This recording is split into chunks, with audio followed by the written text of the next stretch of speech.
African American Marriage Counseling. How are you doing today? This is Dr. Shane, and we have a good topic. I get this question a lot. Is marriage counseling different for black folk? Is marriage counseling different for black folk? I remember years ago, I read this article, and it said, y'all remember this is Washington Post, and this little boy, he asked, is marriage for black folk? And when I heard that, I said, that's a damn good question. But I also thought about all the couples I have, right? All the couples I have that you don't see on nightly news, but they're newsworthy. All of those couples. And I said to myself, yeah, it's us. And I say that just from the standpoint that we are very invested in our families and marriage. I've seen couples just come in and just give so much for their families and invest so much and make so many sacrifices. So I say to you, yes, but is it different?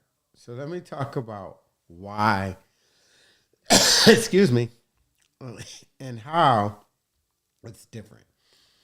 So it's different from the standpoint that we are least likely. We are least likely. So we have what I call high risk factors. There are high risk factors for marriage that increase divorce rates. But before you panic, there's also a way to lower your divorce rate by 30%. So we have risk factors that make our marriages more challenging. So let me give you what the first one is. The first one is we're more likely to have a child from another relationship or marriage. We're most likely that one of the spouses has a child from another relationship or marriage. So, average divorce rate 45 to 50%. 45 to 50%. When one person has a child from another relationship or marriage, it goes up to 65%. If they both have a child from another relationship or marriage, goes up. So we're different in that way, but that's not the big factor that gets us.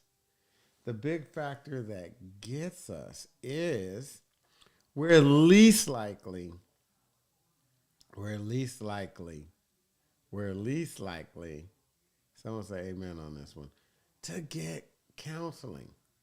We're least likely in counseling or any intervention drops divorce rate as much as 30%. So we're different in those two ways. And there's a third way that we're different. We're more likely to have, and you can't use this word no more, but I'm going to use it any daggone way. Kind of old school. I ain't trying to offend nobody young. I ain't trying to be misogynistic, but female breadwinners, women who earn more money. And I want you to think of it this way. How many of you have female breadwinners? How much do you make more? Watch, no one fills that in the blank, but I know 60% of you out there have a household with a female breadwinner, and that's fine.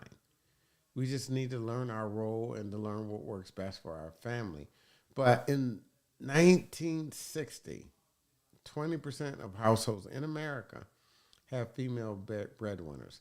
By 1980, that number was up to 40%. For 40%. So it has just grown. And in our community, it's 60%. It's 60%. So we all have female breadwinners. That 40%, that number is in Europe, that number is in America. So those are just higher risk and not so much so that they have to be more difficult marriages or relationships. But it's a new model. We're not prepared for it. We don't know how to talk about it.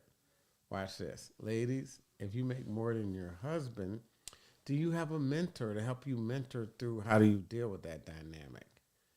You know, boy, I went to get the house and it's in my name, or I got the car and it's in my name. Because I had a couple where that actually worked out well, where she got the house in her name.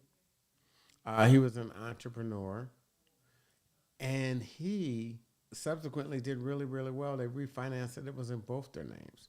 but they control the assets. So I just say sometimes we have to be more creative, but it doesn't mean we can't work it out.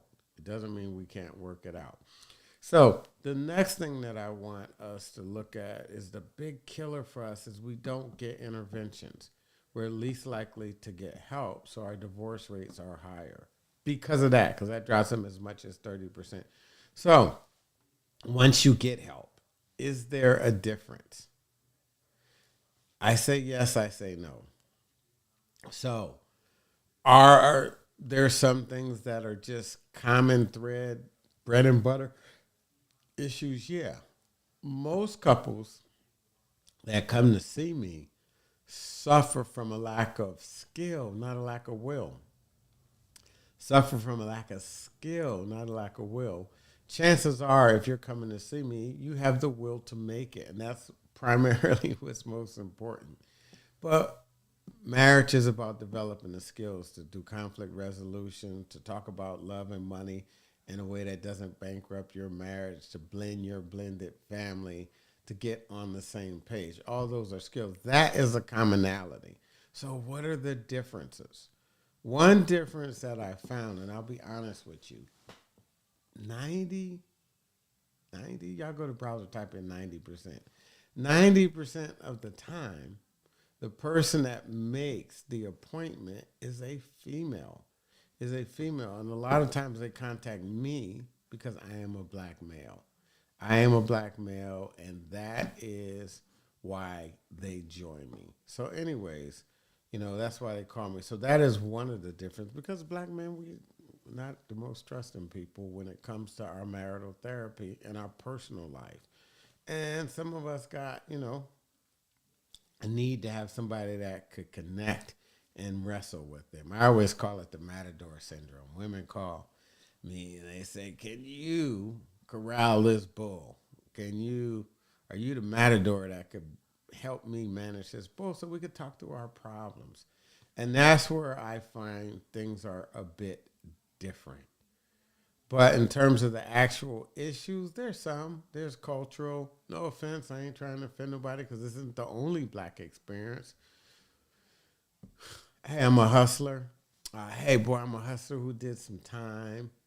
There are some issues, went away for a while, that I just find me being a black male, I really resonate with couples a little better with, particularly the person who was locked up and the person who had to deal with someone being locked up. And they were expected to do their time with them. I did 13 years. I did 13 years with you, but boy, it was unrealistic for me to expect you to do 13 faithful. I mean, that's just, you said you do it, but you didn't know what that entailed.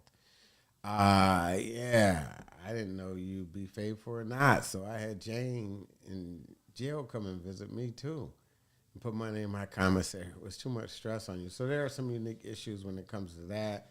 There are unique issues of being the first one in your family to really be paid. And you have other people that help raise you, that help send you to school and all this other stuff. And now you're in a place where, boy, I got to put some money to the side for you, right? I got to put some money to the side for you. So there are some unique aspects for sure. Anyways, I thank you all for joining me. Go to the browser, and I want you to do me a favor. I want you to just put any comments about anything related to the differences between black marriages and other marriages when it comes to marriage counseling. I'm Dr. Shane. I started a membership group. I want you to be a part.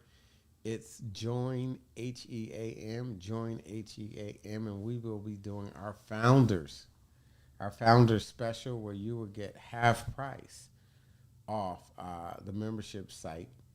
The first 50 couples to join will get half price off the founding members special for our new membership site.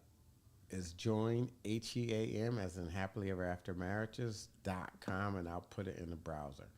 Make it a great day, and I will see you on the other side. Okay, look forward to seeing you. Hope you enjoyed this version of is marriage for black folks? Or better yet, is marriage counseling different for black folks? Make it a great day. Talk to you soon.